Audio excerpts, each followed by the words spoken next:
नमस्कार साथियों। हम MHT 1 के पाठ्यक्रम के अंतर्गत घनानंद के जो पद हैं उनकी व्याख्या कर रहे थे। पिछले वीडियो में एक पद की व्याख्या हमने की थी, अति सूदो स्नेह को मार्ग, जो बार बार परीक्षाओं में पूछा गया है। आज के इस वीडियो में हम 3 पदों की व्याख्या करेंगे और ये तीनों ही पद बहुत महत्वपूर्ण हैं, बार बार इनको भी परीक्षाओं में पूछा गया है। इग्नू की पाठ्यपुस्तक से ये चित्र लिया गया है और यहाँ पर कुल 8 पद हैं व्याख्या के लिए। बाकी जो पद दिए गए हैं वो सिर्फ आप पढ़ सकते हैं, उनकी व्याख्या नहीं पूछी जाती। इग्नू के लिए नीरज पब्लिकेशन की पुस्तकें भी आती हैं और वहाँ पर एक ही पुस्तक में आपको पूरा का पूरा पाठ्यक्रम मिल जाता है। नीरज की पुस्तक में भी इन व्याख्याओं को दिया गया है, लेकिन जो ये 8 व्याख्या है ये सारी की सारी नहीं दी गई है। कुछ अतिरिक्त व्याख्या भी उस पुस्तक में दी गई है, लेकिन हमें सिर्फ व्याख्या के लिए इन्हीं व्याख्या के पदों की व्याख्या करनी है ताकि हमारा समय भी व्यर्थ ना हो, क्योंकि परीक्षा में इन्हीं से पूछी जाती है। तो यहाँ पर आप देख सकते हैं, आज हम व्याख्या करने वाले हैं दूसरे पद की। बाकी जो पहला पद है इसकी व्याख्या नहीं पूछी जाती है। दूसरा पद और तीसरा पद इन दोनों की व्याख्या पूछी जाती है और यहाँ पर शब्दार्थ भी दिए गए हैं, आप देख सकते हैं, आपके पास होगी पाठ्यपुस्तक। तो यहाँ पर हम सबसे पहले दूसरे पद की व्याख्या कर लेते हैं और यहाँ पर संकेत बिंदु भी दिया जाता है, सौंदर्य वर्णन। घनानंद जी इस पद में अपनी प्रेमिका सुजान के सौंदर्य का वर्णन करते हैं और आप सभी जानते हैं जो कवि हैं बहुत ही अतिशयोक्तिपूर्ण वर्णन करते हैं। अगर अपनी रियल लाइफ से हम कनेक्ट करना चाहें तो गाने आजकल आप देख सकते हैं, गानों में अगर नायिका मुस्कुरा देती है तो दिन में रात हो जाती है, सब कुछ सुहावना हो जाता है, बारिश होने लगती है और इस तरह से अतिशयोक्तिपूर्ण वर्णन किया जाता है। तो यहाँ पर भी हम देख सकते हैं घनानंद अपनी जो नायिका है उसका अतिशयोक्तिपूर्ण वर्णन करते हैं, उसके सौंदर्य का वर्णन यहाँ पर करते हैं। तो यहाँ पर ब्रज भाषा का प्रयोग है और बहुत ही अतिशयोक्तिपूर्ण वर्णन हम कह सकते हैं। उपमा, उत्प्रेक्षा और अनुप्रास अलंकार की छटा भी हम यहाँ पर देख सकते हैं। तो यहाँ पर जब हम भावों को समझते हैं तो दिक्कत एक बात की आती है, शब्दार्थ। अगर हमें सभी शब्दों के अर्थ समझ में आ जाते हैं तो इतनी मैच्योरिटी हमारी इस लेवल पर आ जाती है कि हम आसानी से उसकी व्याख्या समझ लेते हैं। लेकिन दिक्कत आती है शब्दार्थ, क्योंकि भावार्थ तक हम तभी पहुंच सकते हैं जब हमें शब्दों के अर्थ समझ में आए। तो एक बार ध्यान से अगर हम शब्दों के अर्थ देख लेते हैं तो उसकी व्याख्या और उसका भाव हमें अच्छे से समझ में आ जाता है। तो आइए ऐसा ही कुछ करने का प्रयास करते हैं। यहाँ पर घनानंद जी कहते हैं, झलके अति सुंदर आनन गोर। आनन क्या होता है? मुख होता है। गोर यानी कि गोरे रंग का। झलकना यानी कि दिखाई देना या उसकी झलक आप कह सकते हैं। तो यहाँ पर घनानंद जी कहते हैं कि जो सुजान है, मेरी नायिका है, मेरी प्रेमिका है, उसका जो मुख है वो इतना गोरा है, उसका वर्ण, उसका रंग इतना गोरा है कि उसकी जो झलक है वो इतनी सुंदर है, आँखों को लुभाने वाली है, आकर्षित करने वाली है। नायिका का जो गोरा मुखड़ा है, गोरा मुख है, वो इतना सुंदर है कि उसकी आभा जो है, उसकी सुंदरता जो है वो चारों तरफ झलक रही है, आलोकित हो रही है, प्रकाशित कर रही है। छके दृग, दृग क्या होता है? आंखें होती हैं। और छके यानी कि बहुत ही सुंदर, लंबे लंबे। कमल नयन हमने सुना है नयन की तुलना हम कमल के समान करते हैं, उपमा दी जाती है। रूपक अलंकार का प्रयोग करके भी कमल नयन शब्द का प्रयोग आप जानते हैं। तो कमल नयन, कमल जो होता है वो उसकी जो पंखुड़ियाँ होती हैं, अध खुला जो होता है वो कुछ ऐसा होता है और वो इतना लंबा होता है, इतना सुंदर होता है, ऐसे लगता है जो आंखें हैं नायिका की वो कानों तक पहुंच रही है। यानी कि छोटी छोटी आंखें नहीं है, बल्कि बहुत ही लंबी और नशीली आंखें हैं। तो इस तरीके से आप समझ सकते हैं। छके दृग यानी कि जो नायिका के नेत्र हैं वो इतने लंबे हैं। राजत काननी, काननी यानी कानों तक। राजत काननी यानी कि कानों तक जाते हैं, यानी कि बहुत ही सुंदर नयन है। कमल नयन तो नहीं है, वो तो उदाहरण देने के लिए मैंने आपको बताया है। तो इस तरीके से आप अंदाजा लगा सकते हैं, नायिका की जो आंखें हैं बहुत ही लंबी हैं, नशीली हैं, बहुत ही सुंदर हैं। छके दृग राजत काननी छवि, यानी कि जो छवि है वो इतनी सुंदर है, मन मोह लेने वाली है। घनानंद जी नायिका के सुंदर रूप को देखकर मुग्ध हो जाते हैं। घनानंद जी इन पंक्तियों में नायिका के सुंदर मुख का वर्णन करते हैं, साथ में उनकी सुंदर और नशीली आंखों का वर्णन करते हैं। हंसी बोलन में छवि फूलन की वर्षा, और जब वो हंसती है और बोलती है तो ऐसे लगता है जैसे फूलों की वर्षा हो रही है। जो फूलों की वर्षा होती है वो बहुत ही मन मोहने वाली होती है, आनंददायक होती है। फूलों की वर्षा सभी को अच्छी लगती है। तो जब वो बोलती है, एक एक बोल जो उसके हैं, उसकी हंसी जो है नायिका की वो इतनी सुंदर है, इतनी मनमोहक है कि ऐसे लगता है फूलों की वर्षा हो रही है। आप कल्पना करके देख सकते हैं कि फूलों की वर्षा होती है तो कितनी उसकी छवि कितनी सुहावनी होती है। तो उसके बोल और उसकी हंसी ही ऐसे लगता है, इस तरह का माहौल बनाता है जैसे फूलों की वर्षा हो रही है और चारों ओर का वातावरण, उसके आसपास का वातावरण महक रहा है। और जब वो हंसती है, बात करती है, जब हम बोलते हैं, बात करते हैं, तो हमारे हृदय की धड़कनें क्या हो जाती हैं, बढ़ जाती हैं। तो उर यानी कि हृदय, ऊपर जाती है हवे। और जब वो फूलों की वर्षा होती है यानी कि हंसती है, बात करती है, तो उसकी दिल की धड़कनें जब तेज हो जाती है, उसकी गति जो ऊपर नीचे होती है, तो बहुत ही मन मोहने वाली होती है।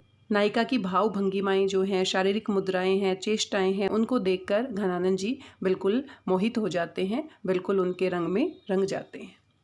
लट लोल कपोल कलोल करे, तो यहाँ पर अनुप्रास अलंकार है। लट क्या होती हैं? कुछ बालों को हम आगे की तरफ निकाल कर माथे पर डाल देते हैं तो उनको हम लट कहते हैं, यानी कि छोटे छोटे बालों को आगे निकाल लेना। और वो क्या कर रही हैं? कपोल यानी कि गालों के ऊपर, कलोल करना, क्रीड़ा करना, खेलना। तो जब वो लटे नायिका के माथे के ऊपर आते हुए और गालों के ऊपर जब हिलती हैं तो ऐसे लगता है जैसे वो क्रीड़ा कर रही हैं, खेल रही हैं, यानी कि बहुत ही सुंदर लग रही हैं। कलकंठ बनी जल जावली द्वय।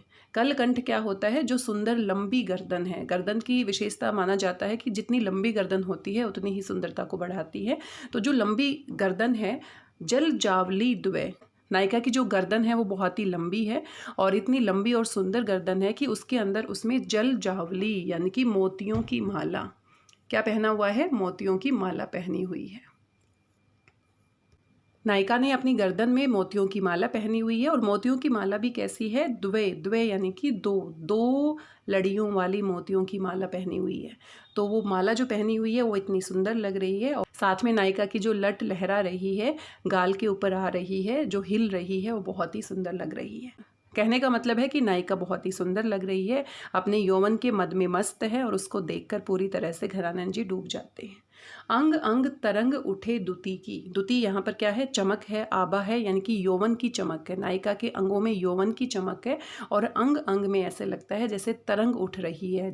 अंग अंग में ऐसे लग रहा है जैसे तरंग उठ रही है, यानी कि उसकी जो भाव भंगिमाएं हैं, जो चेष्टाएं हैं, चलने का तरीका है, देखने का तरीका है, पूरा का पूरा शरीर जो है उसमें यौवन की महक आ रही है और उसकी जो चमक है उससे आसपास का पूरा वातावरण महक रहा है, पूरा वातावरण सुंदर लग रहा है। परिहे मनोरूप, उसका जो रूप है, नायिका का जो रूप है, जो निखार है, वो ऐसे लगता है धर यानी कि धरती, च्वय यानी कि चू पड़ना या गिर पड़ना, ऐसा लगता है कि वो समा नहीं रहा है, उसके शरीर में समा नहीं रहा है। वो इतनी सुंदर है कि ऐसे लग रहा है धरती पर गिर पड़ेगा, धरती पर चू पड़ेगा। यहाँ पर घनानंद जी ने जो युवा नायिका है उसके यौवन का, उसकी सुंदरता का, उसके लावण्य का सुंदर चित्रण यहाँ पर किया है, आप देख सकते हैं। और अतिशयोक्तिपूर्ण भी है क्योंकि कोई हंसता है तो कैसे फूलों की वर्षा हो सकती है। तो जहाँ ना पहुँचे रवि वहाँ पहुँचे कवि, तो जो कल्पना कवि कर सकता है वो हम वास्तविक जीवन से जोड़कर नहीं देख सकते। तो यहाँ जो सुजान नायिका है उसके रूप सौंदर्य का वर्णन किया गया है। युवा नायिका का गोरा मुख जो है वो इतना सुंदर लग रहा है, उसकी आभा और चमक है वो सबको आकर्षित कर रही है। उसके लंबे लंबे नयन हैं जो बिल्कुल कानों तक जाते हैं। जब वो हंसती है, बोलती है, तो ऐसे लगता है फूलों की वर्षा होती है। उसकी धड़कनें जब तेज हो जाती है तो उसका यौवन जो है, उसका मादक यौवन जो है वो सबको आकर्षित कर रहा है। साथ में उसने जो लटें निकाली हुई हैं वो ऐसे लगता है जैसे क्रीड़ा कर रही है, खेल रही है, गालों के ऊपर आ रही है। साथ में अपनी लंबी और सुंदर गर्दन में मोतियों की माला पहनी हुई है और मोतियों की माला भी दो लड़ियों वाली है। इस तरह से उसके अंग अंग में, पूरे शरीर में यौवन की जो महक है वो इतनी सुंदर लग रही है। उसकी आभा, उसका सौंदर्य, उसका लावण्य इतना मोहित करने वाला है, ऐसे लगता है कि वो उसके शरीर में समा नहीं रहा है और धरती पर गिर पड़ेगा। तो आप देख सकते हैं कितना अतिशयोक्तिपूर्ण वर्णन है। विशेष में आप लिख सकते हैं सवैये छंद का प्रयोग किया गया है। उपमा, उत्प्रेक्षा और अनुप्रास अलंकार की छटा हम देख सकते हैं। ब्रज भाषा का सुंदर वर्णन किया है, श्रृंगार रस का सुंदर वर्णन है। तो इस तरीके से आप यहाँ पर मुख्य बिंदु लिख सकते हैं। आशा करती हूँ आपको ये समझ में आया होगा और वैसे भी आप अपने दिमाग में रख सकते हैं। 2-3 बातें हमें समझ में आ जाती है तो उसका सहारा लेकर हम पूरी व्याख्या को विस्तार दे सकते हैं। आगे आप देख सकते हैं यहाँ पर ये हमारा दूसरा पद है और इसकी व्याख्या भी हम कर लेते हैं। तो यहाँ पर स्मृति दशा, स्मृति दशा यानी कि उनको याद किया जा रहा है। दूसरे पद में घनानंद जी नायिका को याद करते हैं क्योंकि वियोग में है, वो उनके पास नहीं है। जब वो उनके पास होती थी तब उनको देखते थे तो कैसी हालत होती थी, और वो जो अनुभव है, जो वो एहसास है, आज भी उनके पास वैसा ही उनके मन में महसूस होता है। आज भी वो भुला नहीं पाए हैं। तो अपनी स्मृति दशा के बारे में यहाँ पर बताते हैं कि मेरी कैसी हालत हो गई है, आज भी जब मैं उसको याद करता हूँ तो अपनी सुध बुध खो बैठता हूँ। प्रसंग के रूप में आप लिख सकते हैं, प्रस्तुत पंक्तियां रीति मुक्त काव्य धारा के प्रसिद्ध कवि घनानंद के कवित्व से ली गई है, जिसमें कवि अपनी प्रेमिका सुजान की स्मृति करते हुए, उनके बारे में याद करते हुए, उनके अंग, हाव भाव, भाव भंगिमाओं का उल्लेख करते हैं। आइए व्याख्या देख लेते हैं। वही मुस्क्यानी, वही मृदु बतरानी, वही लड़किनी बानी, आनी उर में आरती है। तो शब्दों का बहुत महत्वपूर्ण खेल है, पूरा खेल शब्दों का ही है। हम कहते हैं व्याख्या समझ नहीं आती, ऐसा नहीं है, बल्कि हमें शब्दों के अर्थ में दिक्कत होती है। तो सबसे ज़्यादा फोकस अगर शब्दों के अर्थ के ऊपर हम कर लेते हैं तो भाव और व्याख्या तो अपने आप होती चली जाती है। वही मुस्क्यानी तो ब्रज भाषा है, तो साधारण भाषा नहीं है। मुस्कुराने को भी मुस्क्यानी लिखा हुआ है। तो सुजान जब मंद मंद मुस्कुराती थी और साथ में मृदु बतरानी, बतरानी यानी बातें करती थी, मंद मंद मुस्कुराती थी और मधुर मधुर बातें करती थी, मीठी मीठी बातें करती थी। तो घनानंद जी याद कर रहे हैं, उस समय को याद कर रहे हैं जब वो संयोग में थे, जब वो नायिका को देखते थे, नायिका उनके पास होती थी। लड़किली बानी, लड़किली क्या होता है? उत्साहित करने वाली, ललक उत्पन्न करने वाली, देखने के लिए लालायित करने वाली। यानी कि जब वो मंद मंद मुस्कुराती थी, मधुर मधुर बातें करती थी तो इतनी आकर्षक लगती थी कि अनायास ही हमारा मन उत्साहित होता था उसको देखने के लिए। बानी यानी कि वेश, बान, बाना आप कह सकते हैं। बान यानी कि वेश, जो उसका रंग रूप था, जो उसकी वेशभूषा थी, जो उसका रंग रूप था, जो उसका आकार प्रकार था, उसको देखकर ऐसे लगता था जैसे आंखें आकर्षित हो जाती थी उसको देखने के लिए। आनी उर में आरती है, उर में यानी कि हृदय में, आरती है यानी कि अभी भी समाई हुई है। वो यादें जो हैं, जब सुजान को अपने आंखों के सामने में देखता था, वो मंद मंद मुस्कुराती थी, मधुर मधुर बातें करती थी और इतना मन को आकर्षित करने वाली थी। मन में एक ललक उत्पन्न होती थी, एक उत्साह उत्पन्न होता था उसको देखने का, उससे बातें करने का, उससे पास रहने का। तो वो जो यादें हैं, मीठी मीठी यादें हैं, आज भी मैं भुला नहीं पाया हूँ, वो आज भी मेरे मन में आरती हैं यानी कि समाई हुई है। वही गति, गति यानी कि चलना, जब वो चलती थी, उसकी जो गति थी वो इतनी मन मोह लेने वाली थी, इतनी अच्छी थी। वही गति, जब वो चलती थी तो इतनी मादक चाल होती थी उसकी, इतनी सुंदर चाल होती थी। बजावनी ललित बैन, बैन क्या होता है? बांसुरी। जब वो मधुर स्वर में बांसुरी बजाती थी, यानी कि वो बांसुरी वादक थी, बांसुरी बजाती थी, यहाँ पर ही जानकारी दी गई है, तो बहुत ही सुंदर लगती थी। बांसुरी का जो स्वर होता था वो इतना मीठा होता था, इतना मोहक होता था। वही हंसी देन, और जब वो हंसती थी, हियरा यानी कि मन से, हृदय से, न टरती है, टरती यानी कि भुलाई नहीं जाती है। आज भी उसकी जो हंसी है, बांसुरी का बजाना, उसका चलना, मंद मंद मुस्कुराना, उसका मधुर मधुर बातें करना, उसके भाव भंगिमाएँ, उसका पूरा अंग प्रत्यंग, सारा का सारा आज भी मेरे मन में समाया हुआ है। टरती है, न टरती है यानी कि भुलाया नहीं जाता है। वही चतुराई सो चिताई, ये मुहावरा है, यहाँ पर आप कह सकते हैं अनुप्रास अलंकार भी है। तो मैं बहुत चतुराई करता था, बहुत ही ध्यान से, बहुत ही शरारत के साथ मैं चाहता था, उसकी छवि को देखने के लिए मैं बहुत कोशिश करता था। चाहिबे की छवि, चाहिबे यानी कि चाहता था, देखना चाहता था, उसकी छवि को देखना चाहता था, उसके लिए बहुत चतुराई करता था, बहुत ही प्रयास करता था। वही छैलताई, छैलताई यहाँ पर रंगीलापन लिखा हुआ है कि वो जो रंगीलापन था, वो जो नटखटपन था, वो जो शरारत थी, न छिनक बिसरती है। छिनक यानी कि क्षण भर के लिए, पल भर के लिए, बिसरती यानी कि भुला देना, बिसरा देना, यानी कि आज भी मैं पल भर के लिए भी उन यादों को नहीं भुला पा रहा हूँ। जो मैं चतुराई करता था, जो मैं कोशिश करता था, जो प्रयास करता था, उसकी एक छवि पाने के लिए मैं कितनी कोशिश करता था, जो रंगीलापन था, जो नटखटपन था, जो शरारत थी उसके अंदर, जो उसमें जो अदाएं थी, वो आज भी मैं भुला नहीं पाता। आनंद निधान प्राण पीतम सुजानजू की, सुधी सब भातिन सो बेसुधी करती है। तो यहाँ पर आप परमात्मा के साथ जोड़कर भी देख सकते हैं, इसकी गहराई को और अच्छे से आप समझ पाएंगे। सुजान के साथ साथ अगर हम कल्पना करके देखें कि ये ईश्वर के लिए लिखा गया है, तो ईश्वर का जो रूप है वो इतना मोहक होता है, तो भक्त होता है वो भगवान के रूप में पूरी तरह से डूब जाता है। एक पल के लिए भी उसका रूप जो है उसकी आंखों से दूर नहीं हो पाता है। तो यहाँ पर आनंद निधान यानी कि आनंद देने वाले जो सच्चे ईश्वर हैं, सच्चा परमात्मा है। आनंद निधान किसके लिए संबोधित किया गया है? सुजान के लिए। और सुजान के साथ साथ हम परमात्मा के साथ जोड़कर देख सकते हैं। प्राण पीतम, प्राणों से प्यारे, प्राणों से प्रिय, हे ईश्वर, हे सुजान, सुजानजू की। तो यहाँ पर ये संबोधन किए गए हैं अपने प्रीतम के लिए, अपनी प्रेमिका के लिए, अपने परमात्मा के लिए। सुधी सब भातिन सो बेसुधी करती है। सुधी यानी कि याद। ये सारी की सारी बातें जो मेरी स्मृति में आ रही हैं, जो मेरी यादों में आ रही हैं, सब भातिन सब प्रकार से बेसुधी करती है, यानी कि मुझे बेसुध कर देती है। मैं बेहोश हो जाता हूँ, बेचैन हो जाता हूँ, आज भी अपने आप को संभाल नहीं पाता हूँ। जो तुम्हारा सच्चा रूप है, जो तुम्हारी भाव भंगिमाएँ हैं, जो तुम्हारा मंद मंद मुस्कुराना है, तुम्हारा चलना है, बांसुरी बजाना है, वो सारी की सारी बातें आज भी मेरे हृदय में समाई हुई है, मैं भूल नहीं पा रहा हूँ। यहाँ पर हम सुजान के साथ साथ परमात्मा वाले संदर्भ में भी अगर इसको समझने का प्रयास करते हैं तो और अच्छे से हम समझ सकते हैं।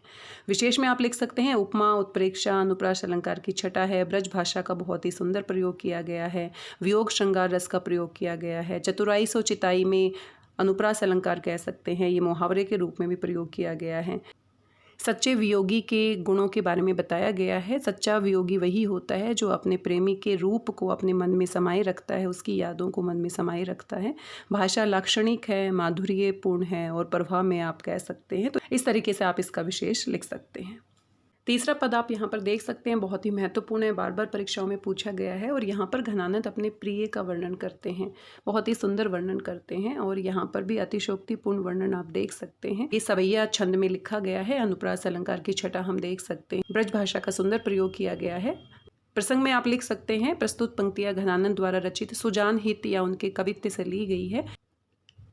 इन पंक्तियों में वियोग श्रृंगार रस का सुंदर वर्णन किया गया है, उनकी वृह वेदना को दिखाया गया है। साथ में कवि अपनी प्रेमिका सुजान के अपूर्व सौंदर्य का बहुत ही सुंदर वर्णन करते हैं। आइए व्याख्या कर लेते हैं। रावरे रूप की रीति अनूप। रावरा क्या होता है? आपका, संबोधित किया जा रहा है। आपका जो रूप है, हे प्रेमिका, हे प्रेयसी, हे सुजान, परमात्मा के साथ भी जोड़ सकते हैं। आपका जो रूप है, जो सौंदर्य है, उसकी रीति अनूप। अनूप यानी कि अनोखी, जिसकी तुलना नहीं की जा सकती है, अपने आप में अनोखा है, अनूठा है। यानी कि जो आपका रूप रंग है वो बहुत ही अनूठा है, बहुत ही अनोखा है। उसका जो रीति है, उसका जो तरीका है, मैं समझ नहीं पा रहा हूँ। क्योंकि मैंने तो सुना है जब बार बार हम किसी वस्तु को देखते हैं तो वो पुरानी लगती है, फीकी लगती है, उसको देखने का मन नहीं करता, हमारा मन उसकी तरफ से ऊब जाता है। लेकिन तुम्हारा जो रूप सौंदर्य है वो तो अनोखा है, उसकी मैं तुलना नहीं कर पा रहा हूँ। उस रूप को बार बार देखने से मुझे बोरियत महसूस नहीं होती, उस रूप को बार बार देखने से मुझे पुरानापन नहीं लगता, बल्कि मुझे नयापन लगता है।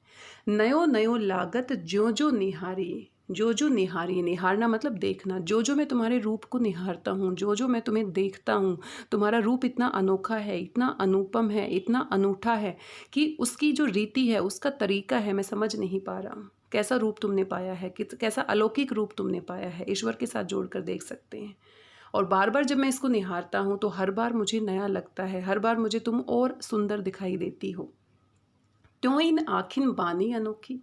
तो जो निहारी, जैसे जैसे मैं निहारता हूँ वैसे वैसे नया लगता है। और बिल्कुल वैसे ही त्यों इन आखिन बानी अनोखी, जैसे तुम्हारा रूप अनोखा है वैसे ही मेरी आंखों की बानी यानी कि आदत भी क्या हो गई है, अनोखी हो गई है। वो बार बार तुम्हें देखना चाहती है, बार बार तुम्हारी तरफ आकर्षित होती है।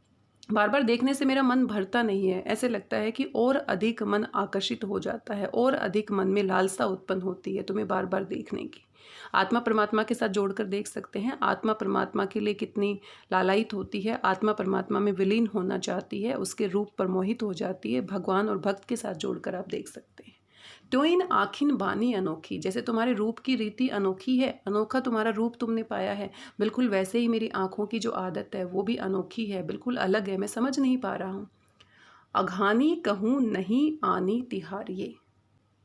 अघानी कहूँ नहीं, अघानी क्या होता है? तृप्ति, संतुष्टि। यानी कि बार बार मैं इस रूप को देखता हूँ लेकिन मुझे संतुष्टि नहीं मिलती है, कहूँ नहीं, कहीं पर भी नहीं है, संतुष्टि नहीं मिलती है तुम्हारे रूप के अलावा। आनी तिहारिये, आनी तिहारिये, आनी का मतलब क्या है? शपथ लेना। तिहारिये मतलब तुम्हारी। आनी तिहारिये मतलब तुम्हारी शपथ लेकर, तुम्हारी कसम खाकर मैं कहता हूँ कि मैं कहीं पर भी संतुष्टि नहीं पाता हूँ, मेरा मन कहीं पर भी नहीं लगता है, मेरा मन सिर्फ तुम्हारे पास आकर ही संतुष्ट होता है, तुम्हारे रूप पर मुग्ध है, तुम्हारे रूप के प्रति आकर्षित है, और बार बार देखने पर ये हर बार मुझे नया लगता है। एक ही जीव हो तो, यानी कि मेरे पास एक ही हृदय था, एक ही मन है। एक ही जीव हो तो, यानी कि मेरे पास एक ही जीवन है, एक ही हृदय है, एक ही दिल है, एक ही मन है, कुछ भी आप कह सकते हैं। सू तो वारियो, वो तो मैंने तुम्हारे ऊपर वार दिया है, तुम्हें समर्पित कर दिया है, तुम्हें दे दिया है, यानी कि तुमने मेरे हृदय को ले लिया है, मैंने पूरी तरह से अपने आप को तुम्हारे लिए समर्पित कर दिया है। सुजान संकोच और सोच सहारिये, सुजान संकोच ओ सोच। अब मुझे किसी प्रकार का संकोच नहीं है, किसी प्रकार की चिंता नहीं है, मैं उससे मुक्त हो गया हूँ क्योंकि मैंने अपने आप को तुम्हारे प्रति समर्पित कर दिया है। आगे कवि कहते हैं कि सोच सहारिये, अब मैं तुम्हारे ही सहारे हूँ, अब तुम ही मेरा भला कर सकती हो। अगर मेरा मन बार बार तुम्हें देखने के लिए लालायित है तो लोग बातें बनाते हैं, लेकिन ये बात अब मैं तुम्हारे ऊपर छोड़ता हूँ क्योंकि मुझे लगता है कि तुम ही मुझे बचा सकती हो, तुम ही मेरा सहारा हो। तुम्हारे मन में मेरे प्रति सहानुभूति है, तुम्हें इस बात का संकोच होगा कि लोग क्या कहेंगे। तुम्हारे रूप पर ही मेरी आंखें टिकी रहती है, तुम्हें देखे बिना मेरे प्राण, तुम्हें देखे बिना मैं जीवित नहीं रह पा रहा हूँ, तो मेरी इस सोच का सहारा तुम ही हो, यानी कि तुम ही मुझे बार बार दर्शन दे सकती हो, तुम मुझे बचा सकती हो। तो इसके गहरे संदर्भ में आप किसी भी संदर्भ में इसको समझ सकते हैं, यानी कि कवि पूरी तरह से उसके रूप पर आसक्त हो चुका है, उसके बिना रह नहीं सकता है, पूरी तरह से उनके प्रेम में डूब चुका है। रोकी रहे ने, यानी कि मैं अपने आप को रोक नहीं पा रहा हूँ, तुम्हारे बिना मैं जीवित नहीं रह सकता हूँ। बार बार मेरा मन तुम्हें देखने के लिए लालायित होता है, बार बार मेरा मन तुम्हारी तरफ आकर्षित होता है, मेरी आंखें तुम्हारे रूप को निहारने के लिए उत्सुक रहती है और हर बार मुझे नए रूप का दर्शन होता है। दहे दहे यानी कि जलना, यानी कि मेरी आंखें तुम्हें देखे बिना जलती हैं, विरह की अग्नि में जलती है। घनानंद बावरी, घनानंद बावरी रीझी के हाथन हारिए। घनानंद कहते हैं कि बावरी रीझी, घनानंद कहते हैं कि मेरा मन तो तुम्हारे ऊपर रीझ गया है, तुम्हारे ऊपर आ गया है, मेरा दिल तुम्हारे ऊपर आ गया है, और ये जो पागलपन है उसके हाथों से मैं पूरी तरह से हार गया हूँ, मैं अपने बस में नहीं हूँ, मैं तुम्हारे ऊपर पूरी तरह से आकर्षित हूँ, मैं तुम्हारे प्रेम में पूरी तरह से डूब चुका हूँ, तुम्हारे बिना अब मेरा कोई भी सहारा नहीं है। तो एक तरह से प्रैक्टिकली लाइफ में तो अगर हम देखें तो ये पागलपन है, लेकिन ये कवि की कल्पना है, और हो सकता है इस तरह का पागलपन वाला प्रेम आजकल मूवीज़ में भी हम देखते हैं, लेकिन प्रैक्टिकली थोड़ा सा इसको लिंक कर पाना मुश्किल है। लेकिन कवि की कल्पना है, बहुत ही सुंदर शब्दों में उन्होंने इसे लिखा है, कल्पना की है। विशेष में आप लिख सकते हैं सवैये छंद का प्रयोग किया गया है। कवि ने सुजान के रूप सौंदर्य का बहुत ही अतिशोक्तिपूर्ण वर्णन किया है, साथ में लाक्षणिक भाषा है, ब्रज भाषा का माधुर्य आप यहाँ पर देख सकते हैं, अनुप्रास अलंकार है, विशेषोक्ति अलंकार भी यहाँ पर देख सकते हैं, माधुर्यपूर्ण मुहावरेदार प्रभाव में भाषा का प्रयोग है। हाथिन हारिए, हाथों से हार जाना, अनुप्रास अलंकार कह सकते हैं, मुहावरा भी है ये। तो इस तरीके से आप विशेष में कुछ बिंदु लिख सकते हैं, और ये पूरा पद है जिसमें किस तरीके से उन्होंने अपने प्रिय के सौंदर्य का वर्णन किया है, बहुत बढ़ा चढ़ाकर वर्णन किया। लेकिन अगर परमात्मा के संदर्भ में आप जोड़कर देखते हैं तो जो भक्त होता है वो ईश्वर की भक्ति में पूरी तरह से डूब जाता है। घनानंद प्रेम के पीर के कवि हैं, श्रृंगार रस के साथ साथ वियोग श्रृंगार रस के जो इनके कवित्व हैं वो बहुत ही प्रसिद्ध हुए हैं, उसमें जो पीड़ा और जो तड़प है वो हम देख सकते हैं। आज की इस वीडियो में बस इतना ही। आशा करती हूँ जानकारी आपको पसंद आई होगी। आपकी आगामी परीक्षाओं के लिए बहुत बहुत शुभकामनाएं। मिलते हैं नए वीडियो में कुछ और महत्वपूर्ण पदों की व्याख्या के साथ। तब तक स्वस्थ रहिए, व्यस्त रहिए, मस्त रहिए और खुश होकर अभ्यास करते रहिए। धन्यवाद, बहुत बहुत धन्यवाद।